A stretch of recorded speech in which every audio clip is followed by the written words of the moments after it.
Botika lelo na yemba lelo ngolu. Ngolu na nzambe, ngolu na nzambe, ngolu na nzambe. Nalukaki ete mobali asepeli nanga.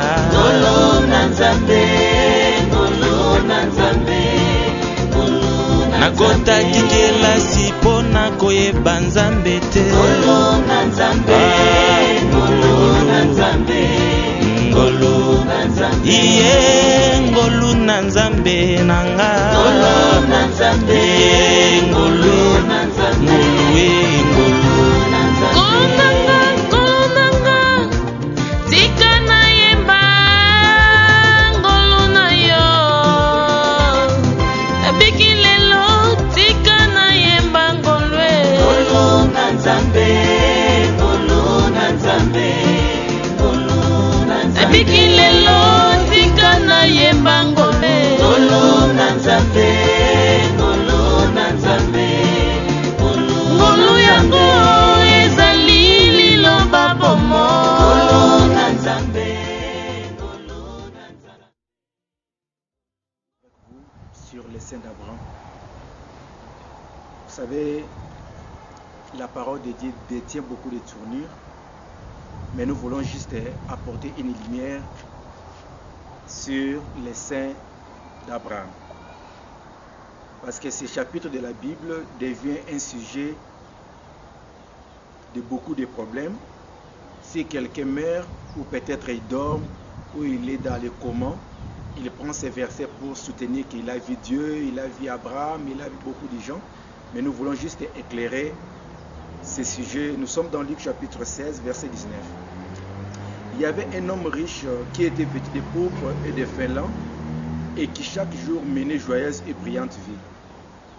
Un autre homme, Lazare, était couché à sa porte, couvert d'ulcères, et désirait de se rassasier du miette qui tombait sur la table du riche, et même les chiens venaient encore lécher ses ulcères.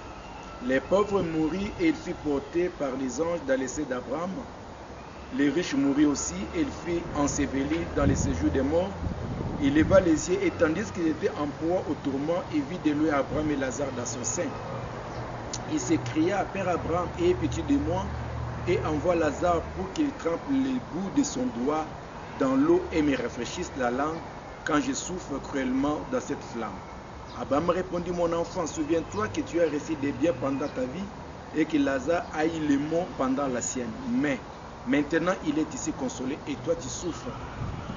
D'ailleurs, il y a entre nous et vous un grand abîme, afin que ceux qui voudraient passer ici vers vous ou de là vers nous ne puissent les faire. Le riche dit, je te prie donc, Père Abraham, d'envoyer Lazare dans la maison de mon père, car j'ai 5 frères.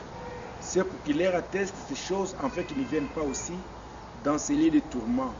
Abraham répondit, ils ont Moïse et les prophètes qui les écoutent. Bien-aimés dans le Seigneur, nous sommes en train de voir qu'il y a 3 personnages ici. Nous avons l'homme riche, nous avons Lazare, et nous avons les chiens qui venaient lécher le plaie de Lazare. Je pense qu'il y a des gens qui prêchent, non, il ne faut pas être Lazare, un mendiant qui ne veut pas aller travailler, mais ils viennent uniquement pour lécher, demander des laits de consort, comme les gens ont toujours tendance de le dire. Or, la pensée de l'éternité n'est pas ce que tu es en train de parler, frère bien-aimé, mais nous devons comprendre la pensée de Dieu, ce que Dieu a couché, parce que ces derniers, c'est tout un parabole. Or, dans les paraboles, il y a une pensée que Dieu a cachée, ça c'était un langage prophétique. Ici, nous sommes en train de voir qu'il y avait un homme riche. L'homme riche menait une joyeuse et brillante vie. Or, l'homme riche ici, c'était la maison d'Israël. Parce que l'homme riche n'a pas été dénommé, il n'a pas un nom. Mais Lazare avait un nom. Oh, gloire au Seigneur. Parce que nous, les peuples, on n'a pas le nom. Comme Adam aussi n'avait pas un nom. Parce que Adam veut dire homme. De la même manière aussi, lorsque nous vivons maintenant en Christ, c'est Christ qui va nous donner les noms. Parce que Ève a reçu les noms par Adam. Voilà pourquoi l'homme riche n'avait pas les noms. On lui a de tout souvent qu'il était homme riche. Mais remarquez, frère bien-aimé dans le Seigneur. L'homme riche avait la richesse, avait presque tout. Il menait une joyeuse vie, une meilleure vie. Mais le problème était quoi? Il avait de la nourriture, il se mettait sur sa table et il mangeait. Mais tandis que Lazare n'avait rien, il était pauvre, il n'avait rien du tout. Mais qu'est-ce qui se passe ici, frère bien-aimé? Vous allez remarquer que l'homme riche, qui est l'image d'Israël, Parce qu'Israël était riche par rapport à la loi que Dieu leur avait donnée. Et ils menaient une brillante et joyeuse vie par rapport au fait que le Seigneur leur avait donné. Mais vous allez remarquer que la table, c'est juste toute une alliance que Israël avait. Et là, dans la table, il y avait une nourriture que nous appelons la loi, que Israël était en train de manger chaque jour de leur vie. Vous voyez, c'est qu'il avait presque tout. Mais qu'est-ce qui se passe? Vous allez remarquer que Lazare était un pauvre. Comme Ecclésiaste l'a dit, la sagesse du pauvre est négligée. Or, le véritable pauvre, c'était le Seigneur Jésus-Christ. Parce que quand il était venu, il n'avait ni beauté ni éclat pour étirer la vie des gens. Il était là tellement simple, il n'avait plus rien par rapport à la loi, parce que la loi était la richesse d'Israël. Mais qu'est-ce que nous remarquons? Nous remarquons que cet homme de Lazare n'était pas dans la maison. Parce que quand nous parlons de la maison, vous savez que la maison, c'est tout un sacerdoce. La maison, c'est toute une alliance aussi, selon Hébreux chapitre 3. Parce qu'on dit que Moïse était fidèle dans toute sa maison. De la même manière aussi, Christ aussi l'a été. C'est quand on parle de maison, on parle de deux maisons. On parle de la maison comme étant l'ancienne alliance et une autre maison comme étant la nouvelle alliance entre la maison de Christ et la maison de Moïse. Mais remarquez maintenant que l'homme riche était dans la maison, il était dans sa maison qui est considérée comme étant l'ancienne alliance, il mangeait dans sa table comme étant ce que nous appelons étant que la loi. Mais qu'est-ce qui s'est passé? Lazare ne pouvait pas entrer dans sa maison, mais il était sur la porte de la maison. Et qu'est-ce qu'il lui mangeait? Il mangeait que ce que l'homme riche négligeait, ce que la maison d'Israël négligeait. Ce que la maison d'Israël négligeait, c'était l'interprétation de la grâce que Israël négligeait. Et quand Jésus-Christ est venu, il devait maintenant récupérer ces derniers, afin que notre peuple puisse en bénéficier. Voilà pourquoi vous allez remarquer, bien aimé dans le Seigneur, lorsque l'homme riche était là, il mangeait, mais le pauvre Lazare était en dehors de sa maison, mais sur les portes de la maison. Or, dans Genèse chapitre 4, la Bible nous dit ceci: l'Éternel a dit à Caïn, si tu agis bien, tu relèveras ta tête. Mais si tu agis mal, les péchés se couchent sur ta porte. C'est la preuve d'autant que la porte, c'est toute une alliance aussi. Pourquoi j'ai dit cela, frère? Vous allez comprendre, parce que tout était l'ombre des choses à venir. Parce que ici, Matthieu, Marc, Luc et Jean, c'est toujours la conduite de l'ancienne alliance. Pourquoi? Parce que Jésus n'était pas encore mort. Alors, qu'est-ce qui se passe? L'homme riche était là, ainsi que Lazare était dans la porte. Il prenait que ce qu'Israël négligeait, il prenait que ce qu'Israël rejetait. C'est alors que lui devait maintenant apporter pour un autre peuple. Voilà pourquoi les chiens devraient venir pour lécher les plaies de Lazare. Pour que Ésaïe chapitre 53 s'accomplisse là où il est écrit, c'est par ces maîtressures que nous avons été guéris. Ça veut dire que le plaie de Lazare, or le véritable Lazare comme étant le Seigneur Jésus-Christ, c'est bien lui qui devrait apporter la guérison aux chiens, parce que le chien c'est nous, comme la femme syro-phénicienne est venue pour demander à Jésus, mon enfant est malade, si tu peux la guérir. Le Seigneur répond directement, parce que la femme a demandé la guérison de son enfant, mais ici le Seigneur répond qu'on ne peut pas donner les aliments des enfants aux chiens. C'est que les chiens ici, c'est juste nous les nations. Or les enfants de la maison qui avaient la nourriture, c'était la maison d'Israël. Mais qu'est-ce qui se passe? La Bible déclare, c'est sûr que cette femme a dit, même les miettes qui tombent sur la table, les chiens peuvent en bénéficier. C'est-à-dire que nous les nations, on devrait bénéficier que ce qui tombait sur la table ou dans l'ancienne alliance. Voilà pourquoi on a toujours besoin de l'ancienne alliance dans notre table, parce que ces derniers nous donnera maintenant l'interprétation. C'est pourquoi, frère bien-aimé dans le Seigneur, vous allez remarquer, lorsque Israël traverse les Canaan, arrivé dans le Jourdain, ils avaient besoin de ces trois frères.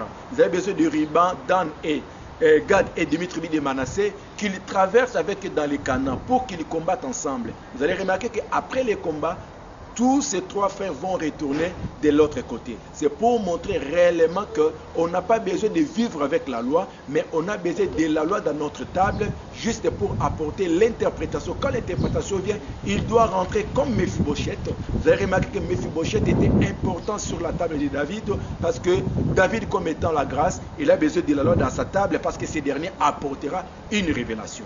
Mais qu'est-ce qui se passe maintenant? Vous allez remarquer que lorsqu'il mourit, l'homme riche meurt, Lazare aussi meurt, les deux personnages vont se séparer. L'autre part dans les tourments et l'autre ira où c'est? Dans les seins d'Abraham. Les seins d'Abraham ici, d'abord nous devons comprendre que nous n'avons pas un problème avec Abraham de la Mésopotamie, mais nous avons besoin d'Abraham qui est lui-même le Seigneur selon Ésaïe.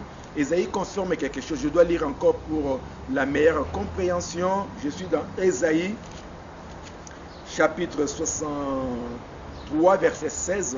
Tu es cependant notre Père, car Abraham ne nous connaît pas et Israël ignore ce que nous sommes. C'est toi l'Éternel qui est notre Père. C'est que le véritable Abraham, c'est le Seigneur lui-même, c'est le Père lui-même. Voilà pourquoi Jésus-Christ, après avoir accompli l'œuvre de la croix, il nous a guéris, il a porté la guérison sur nous.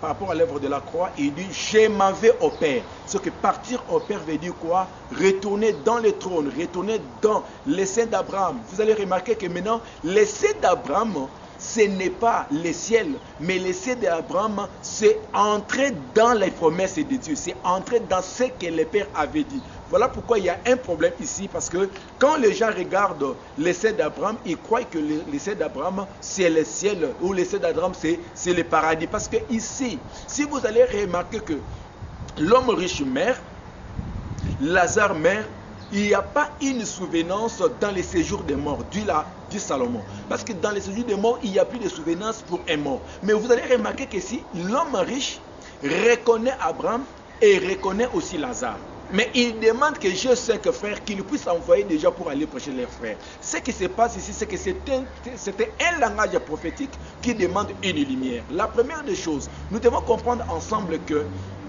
l'essai d'Abraham, ce n'est pas l'éternité, ou l'essai d'Abraham, ce n'est pas le ciel, mais l'essai d'Abraham, c'est juste la grâce qui est l'alliance, là où l'essai de Christ devrait maintenant y reposer, priant pour nous. Mais qu'est-ce qui se passe? Vous allez remarquer que dans Jean, je dois lire encore un verset dans Jean.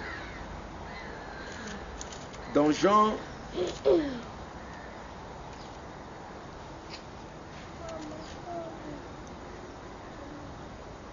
chapitre 13,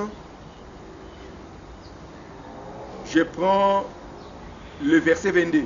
Les disciples se regardaient les uns les autres, ne sachant de ce qu'ils parlaient. Un des disciples, celui que Jésus aimait, était couché sur les seins de Jésus. Simon-Pierre lui fit signe et demandait qui était celui dont parlait Jésus. Ce qui veut dire qu'il y avait un disciple qui se mettait sur les seins de Jésus. Frère, à la manière des hommes. Un homme qui se met sur les seins de notre homme, comme nous en anglais, on dit que c'est un gay. C'est un homosexuel. Parce que Jésus est homme et l'autre homme vient se mettre sur son sein. Celui qui peut se mettre sur les seins de notre, c'est une femme. Ce qui veut dire ici, par rapport à Jésus, c'était une femme qui devait se mettre. Et quand il se met, il y avait d'autres disciples qui pouvaient demander à Jésus, de qui tu parles? De qui tu parles? Mais la Bible me dit ceci. Il ne pouvait dire rien, mais il a dit tout simplement, Pierre s'approche et dit à ses disciples, de qui le Seigneur parle? Demande-lui. Ce qui veut dire que pour comprendre la pensée de l'éternité, il faut passer par la femme. Et quelle femme? C'est la femme qui reste sur les seins de véritable Abraham qui est le Seigneur Jésus. Voilà pourquoi les disciples avaient compris que pour comprendre les mystères, pour comprendre la révélation, il faut que je sois sur les seins. Sur les seins du véritable Abraham qui est le Seigneur Jésus-Christ. Voilà pourquoi Jésus a dit qu'il est avantageux que je m'en aille et si je ne pars pas, tout ce que le Père avait promis ne viendra jamais. Vous comprenez cela? Mais qu'est-ce qui se passe par la suite? Nous sommes en train de voir maintenant qu'il y avait l'homme riche. L'homme riche, quand il meurt, il se retrouve dans le tourment. Il se retrouve dans le tourment. Le tourment ici, ce n'est pas l'enfer, frère. Parce qu'il ne s'est brûlé pas. Mais il a dit que non, ici, moi, je souffre. Or, la souffrance, c'est ça la grande tribulation. C'est ça la grande tribulation. Il est en train de souffrir. Pourquoi il souffre? Parce qu'il n'avait pas reçu l'homme de Jésus. Il n'avait pas reçu le véritable Lazare dans sa maison parce que Lazare était en dehors de sa maison. C'est ce que nous voyons aujourd'hui. Les églises, les assemblées, les communautés des ministères préfèrent mieux rester avec l'homme riche sur sa table, manger de tout, vivre avec la loi, mais il refuse Lazare comme étant la grâce, parce que Ecclésiaste chapitre 5 il confirme que non, la sagesse du pauvre est négligée. Jésus, quand il est venu comme étant un pauvre, tout ont négligé sa sagesse, mais les gens ont préféré les choses de ce monde. C'est ça la souffrance maintenant. Mais après un temps, vous allez remarquer que nous sommes en train de voir que l'homme riche est en train de demander maintenant à Abraham en disant, envoie Lazare dans la maison de mon père, qu'il aille leur attester pour ne plus venir dans cet endroit que je me trouve dans la souffrance. Oh, gloire au Seigneur. C'est très important de comprendre que ici maintenant, quand Jésus était venu, c'est le Matthieu chapitre 10, il était venu pour les brebis perdues de la maison d'Israël. Mais Israël n'a pas reçu Jésus. Jésus est venu vers nous les chiens, nous les nations, et nous l'avons reçu, il a marché avec nous. Or, celui qui croit automatiquement devient une femme. Il devient la femme. Mais combien de choses, lorsqu'un ont refusé, ne peut plus devenir une femme. Voilà pourquoi, lorsque maintenant Lazare se trouve dans le trône, on demande que s'il peut envoyer encore Lazare. Or, Jésus a dit ceci, le Père m'a envoyé et moi aussi je vous envoie. C'est que si Lazare était retourné chez Abraham comme étant le Père, c'est le Père qui lui avait envoyé, il y rentre chez le Père, ipso facto, c'est le Père qui devrait l'envoyer. Mais remarquez ce qui se passe. L'homme riche comme étant Israël, il demande à Lazare, il demande à Abraham, il n'a pas demandé à Lazare, Lazare va encore prêcher mes frères. Mais il dit, les seigneurs, donc Abraham envoie, Père Abraham envoie Lazare de nouveau. Mais qu'est-ce qui se passe? Abraham a dit, Lazare ne peut plus encore y partir. Gloire au Seigneur. C'est ce que vous disiez, les retours de la grâce juive. Ce qui veut dire que comment? Parce qu'il a fallu que Lazare y parte encore. Mais Lazare n'est pas parti. Lazare n'est plus revenu encore pour la maison d'Israël ou non plus pour eux. Mais il a dit uniquement, ils ont Moïse et les prophètes qui les écoutent. C'est ça, Apocalypse 11. Ils ont besoin de lui. L'esprit qui était en Élie et l'esprit qui était en Moïse, ils n'ont pas besoin que Jésus aille prêcher. Parce qu'on dit que même si celui qui est mort revient dans la vie, il leur parle, ils ne vont pas croire. Très important, frère bien-aimé. Et puis il dit quoi? Il dit, parce que j'ai 5 frères qui leur attestent. Pourquoi pas 6? Pourquoi pas 7 frères? Mais uniquement 5 frères. C'est très important pour comprendre que le Seigneur a séparé 2 alliances et 2 peuples. Le peuple qui sont 5 et le peuple qui sont 7. Parce que quand David est un roi, il devait régner quelque part. Mais lorsqu'il n'était pas encore roi, il marchait avec un peuple derrière lui. Lorsqu'il marche, la Bible me dit ceci, frère bien-aimé dans le Seigneur. Il est arrivé chez le sacrificateur Abiatar, il dit, vous n'avez pas de pain ordinaire ici. Le sacrificateur a répondu, il n'y a pas de pain ordinaire. Il dit, ok, qu'est-ce que tu as? Je le pain consacré. Il dit, donne-moi 5. Sur les 12, parce que le pain de proposition était à 12. Lorsque David récupère 5, il laisse 7. Il laisse 7. C'est que les 5 là, c'est ça les 5 frères de Moïse, ou les 5 frères de l'homme riche, qui sont les 5 livres de Moïse, qui viendront pour que le peuple en mange. Et il a dit, si ce peuple ici est impur, il deviendra pire à celui qui est l'instrument. Voilà pourquoi Israël est toujours sanctifié par la marche de Moïse. S'il n'y a pas Moïse, le peuple n'était pas sanctifié, le peuple n'était pas purifié, parce qu'ici on est encore dans l'ombre, parce que lorsque David est en train de sanctifier le peuple, c'est encore dans l'ombre, il n'était pas encore devenu roi. Vous voyez cela? Alors, les 5 peuples là, comme étant les 5 frères de Moïse, ce sont eux qui ont la maison d'Israël qui doit marcher. Et les 7 qui restent, c'est nous les nations. Voilà pourquoi, lorsque Israël entre en Canaan, il y a 7 tribus qui n'avaient pas encore reçu des terres. Il a fallu maintenant que Josué aille combattre ou demander qu'ils aillent partir, prendre les plans de la ville pour qu'ils puissent donner à ces 7 tribus qui n'avaient pas encore reçu d'héritage. Or, les 7 là, c'est nous maintenant les nations. Parce que les autres 5 avaient déjà les parts. Mais nous les 7, on n'avait pas de part. On avait besoin de part. Les parts qu'on avait, c'est le Seigneur Jésus-Christ comme étant une part pour nous, selon les chants du potier, qui est en train de dire que non, le peuple qui n'avait pas une terre, il a fallu que l'argent vienne qu'on achète une terre qui servira à la sépulture des étrangers parce qu'on n'avait pas une place. Voilà pourquoi Marie, qui avait les 7 esprits ou les 7 démons, il a fallu que le Seigneur vienne lui délivrer. C'est que les 7 démons devraient partir. C'est ça les lèvres que Salomon et Samson devraient faire. Avec les 2 yeux qui est la loi et les témoignages, il viendra raser maintenant les 7 chevelures ou les 7 tresses pour donner maintenant une seule chevelure qui doit édifier le peuple de Dieu. C'est que nous sommes en train de comprendre quand il dit que nos 5 frères, il parlait que de la maison d'Israël qui devrait bénéficier de la présence d'Élie et et ils ont Moïse et les prophètes qui devraient nécessairement partir leur prêcher. Cela n'a rien à voir avec toi qui est en train de rêver. Oh, je vis un président de la République de quelque part en enfer. Je vis comme cela. En l'occurrence de ce que nous avons vu dans Luc chapitre 16, c'est une fausse enseignement parce que l'enfer n'existe pas encore, mais l'enfer existera comme étant la géhenne après le départ de l'église. Tu ne peux pas comprendre l'enfer avec ce que tu es en train de voir de la vision. Oh, je vis les ciels parce que c'est ça les ciels d'Abraham. Les ciels d'Abraham, c'est les ciels. Non, frère, c'est un langage qui montre que les ciels d'Abraham, c'est le Père. Dans le Père, qu'il y a presque tout que le Seigneur Jésus-Christ devrait exposer au peuple de Dieu. Frère bien-aimé dans le Seigneur, nous sommes là pour vous aider à comprendre la pensée de Dieu, que Lazare comme étant le Seigneur Jésus-Christ, l'homme riche comme étant la maison d'Israël, la table comme étant la présence de la loi où il devrait bénéficier la pensée de Dieu selon Romains chapitre 11e. Et nous sommes en train de voir que Lazare avait des plaies léchées que nous sommes, on devrait venir pour lécher les plaies de Lazare afin que nous soyons guéris conformément à la parole d'Isaïe chapitre 53 qui dit que c'est par ce maîtrisir que nous avons été guéris. Que le Seigneur bénisse abondamment, mon frère bien-aimé. On n'a pas vraiment assez de temps pour dépiécer beaucoup de choses. Vous allez dire, mais tu ne donnes pas beaucoup de détails et tu pars rapidement en vitesse. Bien-aimé, parce que le temps nous coûte. Voilà pourquoi nous sommes en train de faire cela juste pour votre édification.